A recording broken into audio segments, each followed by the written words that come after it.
मेरा नाम है प्रिंस और स्वागत है आप सभी लोगों का हमारे छोटे से एप्लीकेशन पे जिसका नाम है @सक्सेस एजुकेशन 97। तो कैसे हैं आप लोग? उम्मीद करते हैं बहुत ही बढ़िया होंगे और बहुत ही मज़ेदार तरीके से बिहार बोर्ड परीक्षा 2027 के लिए आप लोग क्लास 10th की तैयारी कर रहे होंगे। जैसा कि क्लास स्टार्ट हो गया अपना, कल मैथ का क्लास हुआ था और आज साइंस का हो रहा है। साइंस में 3 भाग होते हैं, आपको पता ही होगा, फिजिक्स, केमिस्ट्री और बायोलॉजी। तो हमारा साइंस का पहला चैप्टर है जिसका नाम है रासायनिक अभिक्रिया एवं समीकरण। ठीक है, चलिए वीडियो को ज़्यादा टाइम वेस्ट ना करते हुए अपनी वीडियो को हम आगे की तरफ बढ़ते हैं और ले चलते हैं। तो वीडियो शुरू करने से पहले अगर आप लोग हमारे चैनल पे नए हैं, यानी नए हैं, तो आप लोग हमारे चैनल को सब्सक्राइब कर लीजिए, वीडियो को लाइक कर दीजिए, कमेंट और सब्सक्राइब कर दीजिए, अपने दोस्तों के पास भी शेयर कर दीजिए। ठीक है, आइए देखते हैं। पहले हमारा चैनल है इसका नाम है सक्सेस एजुकेशन 97। साइंस है, साइंस में भी केमिस्ट्री है। साइंस में क्या है, हमारा केमिस्ट्री है, क्लास 10th का है। और चैप्टर का नाम क्या है? रासायनिक अभिक्रिया एवं समीकरण। रासायनिक रासायनिक अभिक्रिया रासायनिक अभिक्रिया एवं समीकरण। रासायनिक अभिक्रिया एवं समीकरण, ये हमारा चैप्टर का नाम है। ठीक है, आइए देखते हैं रासायनिक अभिक्रिया एवं समीकरण चैप्टर को देखते हैं और पढ़ते हैं, समझते हैं। हमारे यहाँ देखिए, यहाँ हमारा रसायन शास्त्र है। रसायन शास्त्र किसे कहते हैं, यानी कि केमिस्ट्री किसे कहते हैं, केमिस्ट्री होता क्या है, कैसे होता है, क्यों होता है, वही हम इसका डिफिनेशन देखेंगे, यानी इसका हम परिभाषा देखेंगे। रसायन शास्त्र का इंग्लिश क्या होता है? केमिस्ट्री होता है। क्या होता है? केमिस्ट्री। ठीक है, यहाँ देखिए, रसायन शास्त्र किसे कहते हैं? विज्ञान वह शाखा है जिसके अंतर्गत पदार्थों के संगठन, विज्ञान वह शाखा है जिसके अंतर्गत पदार्थों के संगठन, रचना, गुण तथा पदार्थों के पदार्थों के रासायनिक क्रियाओं का जहाँ अध्ययन होता है, उसे हम क्या बोलते हैं? रसायन शास्त्र कहते हैं। ठीक है, उसे हम रसायन शास्त्र बोलते हैं या कहा जाता है। फिर सुनिए एक बार इसको। विज्ञान वह शाखा है, विज्ञान एक ऐसा शाखा है जिसके अंतर्गत पदार्थों के यानी कोई भी प्रोडक्ट के संगठन, रचना, गुणों तथा पदार्थों के रासायनिक क्रियाओं का जहाँ अध्ययन किया जाता हो, जहाँ अध्ययन होता हो, उसे हम रसायन शास्त्र कहते हैं। ठीक है, उसे हम क्या बोलते हैं? रसायन शास्त्र बोलते हैं। ठीक है, उम्मीद करते हैं ये आपको समझ में आ गया होगा कि रसायन शास्त्र या केमिस्ट्री किसे कहते हैं।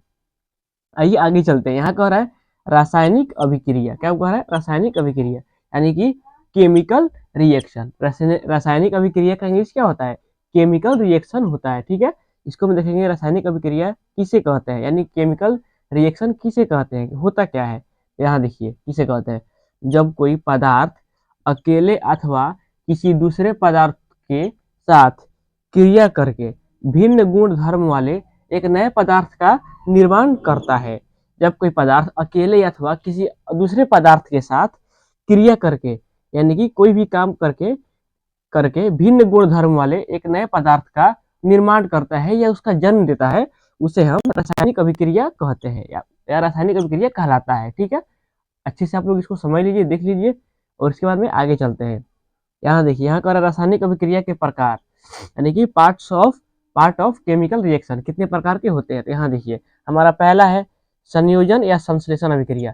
आप इसको संयोजन अभिक्रिया भी बोल सकते हैं और संश्लेषण अभिक्रिया भी बोल सकते हैं, जिसका हिंदी होता है, इसका इंग्लिश होता है कॉम्बिनेशन रिएक्शन। इसका इंग्लिश क्या होता है?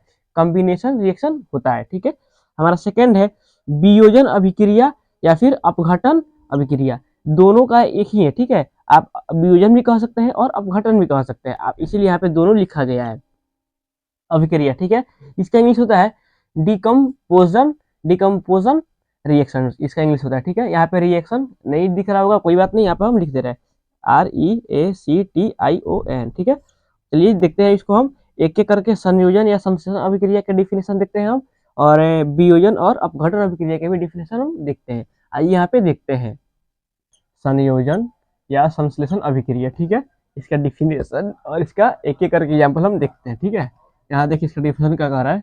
जब दो या दो से अधिक पदार्थ मिलकर एक नए पदार्थ का निर्माण करते हैं, यानी कि उत्पन्न करते हैं या उसको बनाते हैं, उसका जन्म देते हैं, उसे संयोजन अभिक्रिया कहलाती है। क्या कहते हैं? सिंपल सा है, जब दो या दो से अधिक पदार्थ मिलकर एक नए पदार्थ का जन्म देते हैं या निर्माण करते हैं, उसे हम क्या बोलते हैं? उसे ही हम संयोजन अभिक्रिया कहते हैं या फिर संयोजन अभिक्रिया कहलाती है। जैसे में आ गया C+O2। सी हो गया हमारा कार्बन और O2 क्या हो गया हमारा? O2 हो गया ऑक्सीजन। ठीक है, C+O2 बराबर क्या हो गया? CO2। ठीक है, इसका क्या होता है, इसका होता है कार्बन डाइऑक्साइड। क्या होता है, CO2 का क्या होता है, कार्बन डाइऑक्साइड। हमारा दूसरा एग्जाम्पल है 2H2, ठीक है, क्या है 2H2 प्लस O2 बराबर क्या हो गया हमारा 2H2 हो गया। क्या हो गया 2H2 हो गया। ठीक है, उम्मीद करते हैं आपको समझ में आ गया होगा। यहाँ जैसे कि डिफिनेशन में है, दो या दो से अधिक पदार्थ या पहला पदार्थ दूसरा पदार्थ मिलकर क्या बनाया, CO2 बनाया। वैसे ही पहला पदार्थ दूसरा पदार्थ मिलकर क्या नया पदार्थ बनाया ना, 2H2O बनाया। ठीक है, क्या बनाया 2H2O बनाया। इसे हम क्या बोलते हैं, इसे हम बोलते हैं संयोजन अभिक्रिया बोलते हैं या फिर संश्लेषण अभिक्रिया। आप इसको दोनों में कोई सा भी बोल सकते हो, उसमें कोई दिक्कत नहीं है। यहाँ है क्वेश्चन 3 कह रहा है वियोजन अभिक्रिया या फिर अपघटन अभिक्रिया।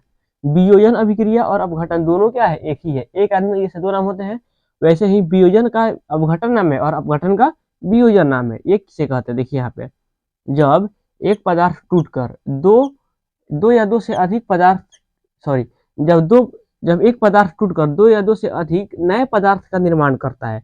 जब एक पदार्थ टूट जाता है और दो या दो से अधिक यानी दो या दो से ज्यादा नए पदार्थ का निर्माण करता है, उसे हम वियोजन अभिक्रिया या फिर अपघटन अभिक्रिया कहते हैं।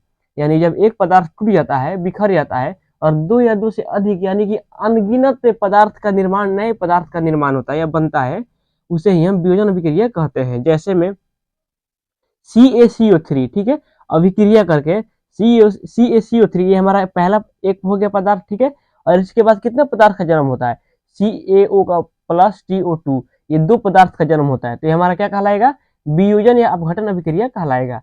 दूसरा हमारा एग्जाम्पल है FeSO4, ठीक है, अभिक्रिया करके, ठीक है, इसको बोलते हैं अभिक्रिया करके। क्या बोलते हैं, अभिक्रिया करके, अभिक्रिया करके अभिक्रिया करके FeO3 Fe2O3, ये हमारा पहला हो गया पदार्थ।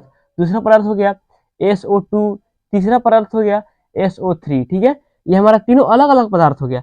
इसी को तोड़ के हम तीनों इसको बनाए हुए हैं, इसको तोड़ के हम दो बनाए हुए हैं। तो आ रहा है ना समझ में, इसको तोड़ के दो या दो से अधिक पदार्थ बन रहा नहीं बन रहा है, इसे हम क्या बोलते हैं, वियोजन अभिक्रिया भी बोलते हैं और अपघटन अभिक्रिया भी बोलते हैं। उम्मीद करते हैं कि इतना आपको समझ में आ गया होगा। इसके अगला ये हमारा पहला पार्ट था। ठीक है, पहला दूसरा पार्ट हम नेक्स्ट वीडियो में देखेंगे, दूसरा पार्ट हम नेक्स्ट वीडियो में देखेंगे। इसके लिए आप लोग हमारे चैनल को सब्सक्राइब कर लीजिए और चैनल के साथ बने रहिएगा। आपको अच्छा मोटिवेशन मिलेगा और अच्छे से पढ़ाई भी मिलेगा। आप लोग इसको फॉलो करते रहिए। उम्मीद करते हैं कि आपको ये सब समझ में आ गया होगा और बेहतर से बेहतर नंबर लाने का प्रयास कीजिएगा, ताकि आप लोग आपके घर वाले आप पे गर्व महसूस करें, प्राउड फील करें। ठीक है, चलिए मिलते हैं नेक्स्ट वीडियो में, तब तक के लिए बाय, टाटा।